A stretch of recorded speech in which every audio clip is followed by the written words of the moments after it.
how to use Sora AI for 3D animation videos. So hello guys, if you want to create realistic 3D animation videos using Sora AI, how you guys can use it. So the method was very simple.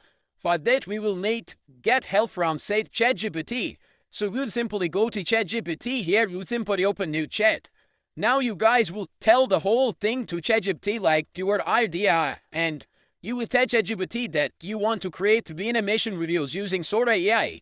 And after telling your idea, ChatGPT will give you prompts. So you simply copy your prompts. After copying your prompts, simply go to your browser. And once you go to browser, simply go to Sora ChatGPT. After that, you guys will simply see that type of interface. Let's wait for some seconds. Here you guys will see plus icon. You simply click on plus icon. Now here you can see describe your video. So simply click on that and paste your that prompt.